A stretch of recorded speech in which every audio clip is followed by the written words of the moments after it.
morning. First of all, I'd like to thank the organizer, Creative Chiangmai, and also British Council, and in particular Martin for inviting me back to Chiang Mai. Chiang Mai has always been one of my favorite cities in the region, and I've been here actually several times before, and every time I come back, I feel that this is a place I like to be when I retire from Hong Kong. Maybe I come over here and spend some time during the year. Now, I have been given a topic which is very big. It talks about creative cities and cluster initiative in North Asia. And for a long time, actually, I've always understand Hong Kong as part of Southeast Asia. But now, because I need to talk about Hong Kong as well as places north of Hong Kong, so I include Hong Kong and the North as North Asia, right?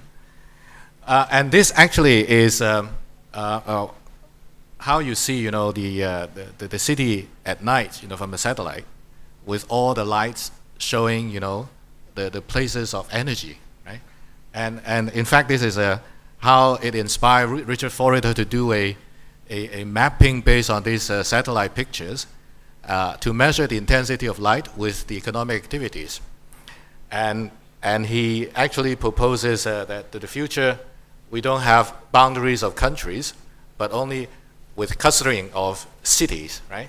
And therefore, he renamed these places, with new names. For example, covering, this the kind of clustering. For example, with Hong Kong is somewhere here, very bright spot here maybe, with Shenzhen and also South Guangdong. And that actually would be the region. And in future, it would be the regions against regions in terms of competing, for resources and also talents. So that's his theory. Now, what I'm going to talk about today, I have about 20 minutes or so. Is that right? Okay. I have actually more slides that I could talk about, but I'll see, how it goes, I would briefly talk about, some of the initiatives actually in places like Japan, Korea, and China. And in China, in fact, one of the speakers covered, Beijing, 798. But in fact, there are also other interesting areas which are grooming. And also Shanghai. Shanghai is also very big in terms of the creative clustering. Now, let me just start off with a slide which actually is taken from a colleague in Australia, Stuart Cunningham, when he proposed these 4 models of looking at creative economy. First, welfare, just looking at culture as a welfare system, rather than as a system that has anything to do with economy. Or beyond, the value is actually lying beyond the market value. The second is the competitive model, which I think is still mostly the model that most people would associate, creative industry as a kind of industry like any other industry. And therefore, there's competition. There's actually how one industry actually would complement another or compete with another. Now, the third model is growth model, and is the, I think, most of cities are actually looking at this way of what the creative industry can do, and in a way that they are not anymore the industry that they used to be, but transforming themselves as something new, right? Like games industry, no longer just seen as games for kids or people to play with, but in fact used as a kind of technology in mining. I think Charles Land actually was proposing this, in his Creative Cities book. And the last, actually, I think is a very interesting concept. And in fact, it's based on this concept that we are now looking at clustering itself, why clustering is important. And it's to look at, the model of the creative sector, not simply as an economic sector, but in fact as a kind of transformation, from social media, to economic activities. So it's a like of a switch yard between, what the people actually would like to do. despite any economic motives. And yet, because of this catering of the needs, it could generate a huge market and amount of economic activities, and as we can see actually in Facebook, in Twitter, in all these social media that we are now having. And therefore, creative economy perhaps is this kind of conglomeration of human activities that people are looking at, from nature, from the brain cells, from the universe, and actually how networking happens to the formation of what we're now doing, on the World Wide Web. And this is actually a model from a physicist, Barbarasi, who study, how actually networks on the World Wide Web, as well as in other natural models, happens. And it's the idea that, they are forming actually with nodes, what they call the scale-free system. And it's the nodes that would attract, the other new comers, to the field. And this is what they call, preferential attachment. So if there are actually nodes that are popular, then they tend to attract, newcomers to the system. And this is actually how the World Wide Web is designed and is working. And it gives us, this concept of clustering. Why clustering is important when you have, a level field of players, coming into the network.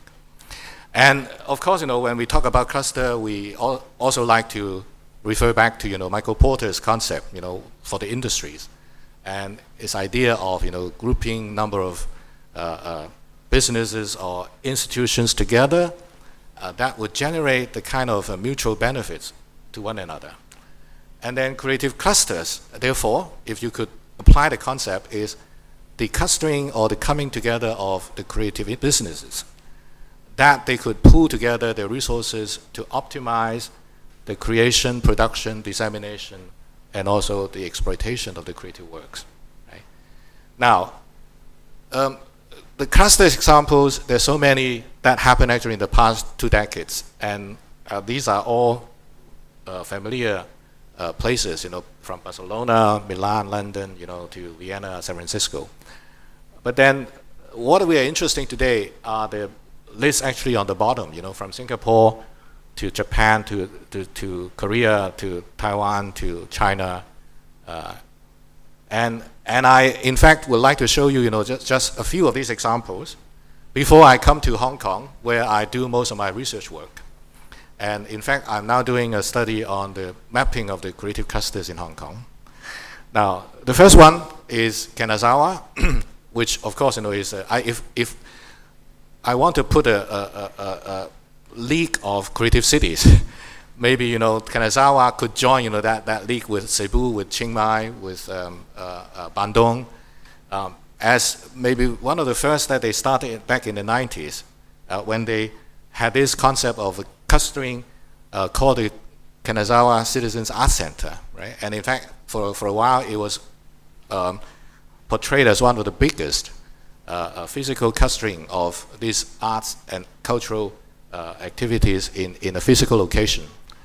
And that actually, when I was there many years ago, on the winter, when they actually created all these spinners warehouses into the studios and for creative activities. And Kanazawa is interesting because it's a traditional city, and yet they portray themselves to be very forward-looking, and therefore they built this museum called the 21st Century Museum by one of the forefront Japanese architects. Second example from Korea. Now, I choose the one called the Haeri Art Village, and it's a valley which they started actually in 1997. In fact, originally as a clustering for the publishing industry, because it's near the Paju Book City.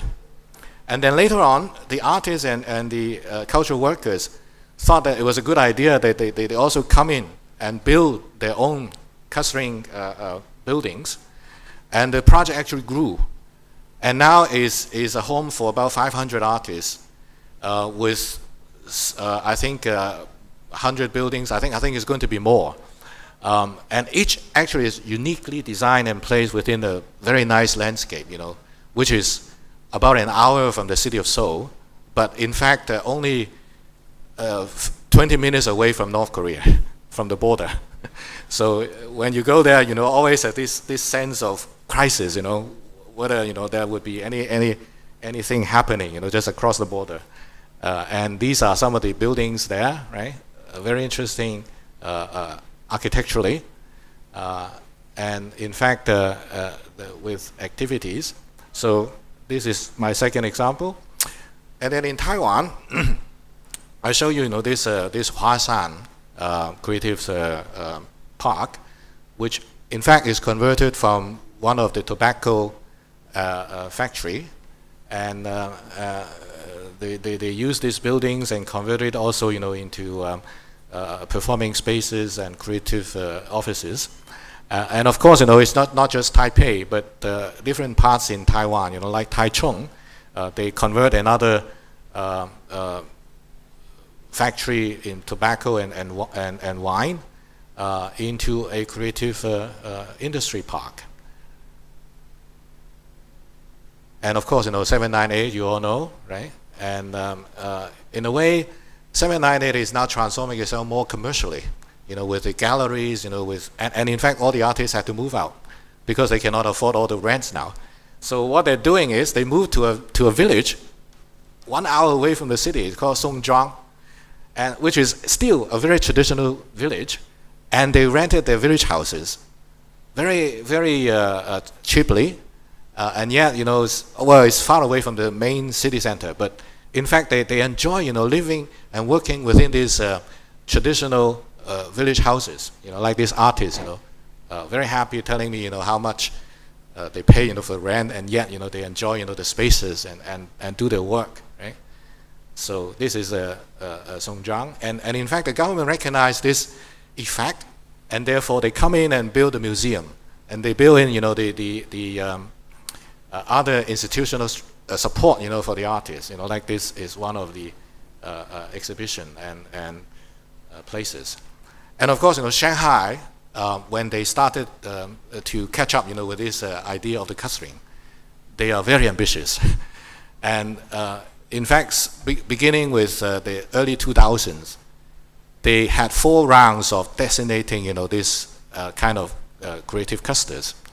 And I think by 2005, there were over 120 creative clusters in Shanghai. And this actually is my students' PhD thesis, trying to map out, all these clustering within these 4 rounds. So you can see, how extensive they are, that they scatter around the city. And you also look at, the governance, how actually all these clustering concepts were directed by the government. Which in the end, a lot of these are real estate projects rather than, genuine clustering that would attract, the creative talents. But nevertheless, there's still actually people interested in this concept of how do you map out all these creative clusters. But you can see, again, Shanghai being one of the industrial cities with the heavy industries, again, moving out, from the center now. They have these vacant warehouses where artists could take over, and of course, big developers also take advantage of these sites and develop, this very famous shopping Xintiandi area, and then the Xintiandi people actually came out and then do their own project. This is called the bridge, and in fact, I think this one is quite successful in terms of branding itself, and attracting not just the local artists but also overseas users, like the British UK University Arts also has their recruitment office in the building, right? So it's education and creative workers. And then of course, Tianzifang is one of the earliest that to try to accommodate the original inhabitants in the area in accepting, this transformation. So I think in you talk about, the top-down and the bottom-up approach. I think this project, I think is a good way of seeing, how actually the two can merge, right? and there you have this atmosphere, and also other places like the M50, right, which is a sculpture artist, and then in I think 2005 they transformed this abattoir, which was designed by a British architect, and in fact at that time they designed 3 buildings exactly the same, one in Shanghai, one in New York, one in London, and I don't know whether they still kept the other ones, but they kept the one in Shanghai and they transformed it into the creative clustering called the 1933, using the name of the building when it was built, right, as a name of the clustering. And it's interesting because they use this architecture where the cows were slaughtered, and channeled, and then the parts were divided, and take all that actually into the design of the spaces, and create this very interesting place for entrepreneurs. Now, Hong Kong. I have actually been working closely with the government for the last decade. In fact, I did the first creative industries study for the city, and then a few years later I did the creativity index, which looked at how actually creativity could be measured, and then 2 years ago they wanted me to do the mapping of the creative clusters. And this actually is a summary of some of the findings that we have. And in fact, this year, we're starting a more updated study on the mapping of the clusters to look at not just government or public sector, but also looking at the private sector. How the private industries actually, when they rent a space within the city, whether there is a kind of pattern that happens, with the creative businesses. And we're looking at 8 industries. And I will show you some of the initial results that we are having. So in Hong Kong, we don't have a lot of historic buildings. But I think in the last 10 years, the government finally woke up to this trend, and also this importance of how to use our heritage in a wiser way. And this actually is a cattle depot that they now kept from redevelopment and then rented it out, for artists to use, right? And then they turned a factory, really a factory. In fact, the factories in Hong Kong are very different from factories in other cities, because in Hong Kong we have shortage of land, and therefore our industrial districts are also high rises. So our factory buildings are like high rises like this one, which the government has turned one of these into a creative art center. And then a police station.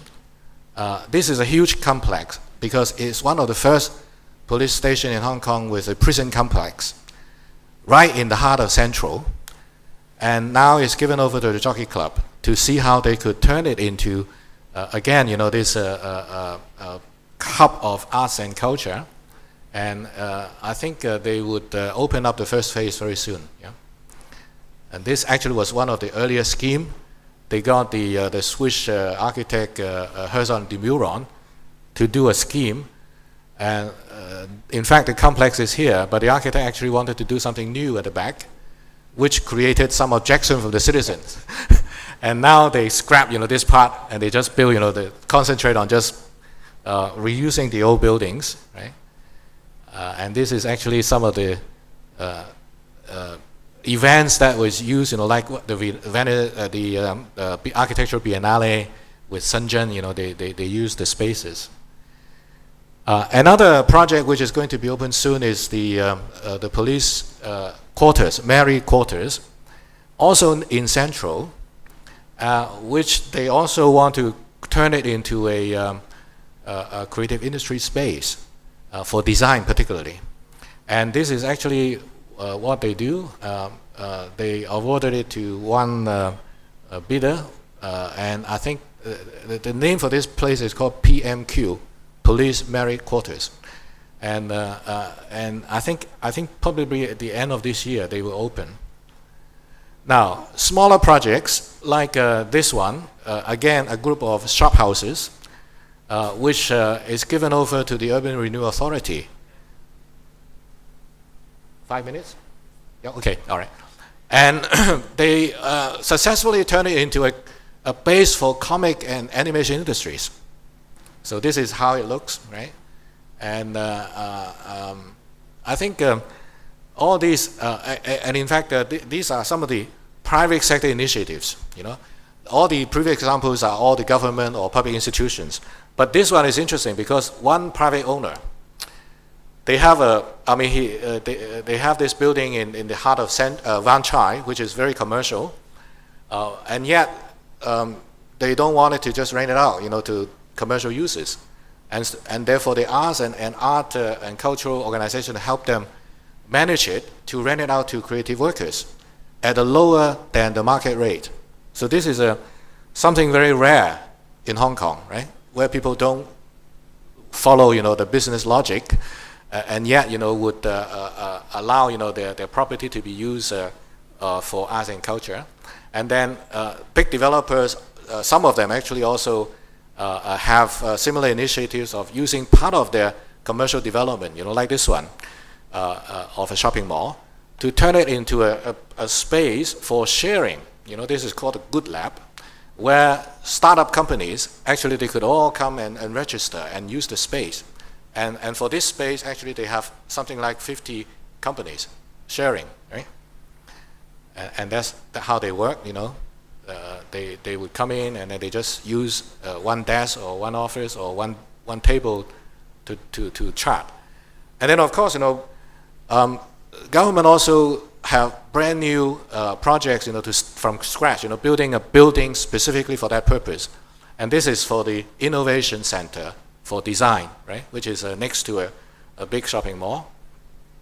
And then, of course, you know, the big one is called the Cyberport, when it was built in the early 2000s, again, aiming at as an incubation center for the IT sector, right?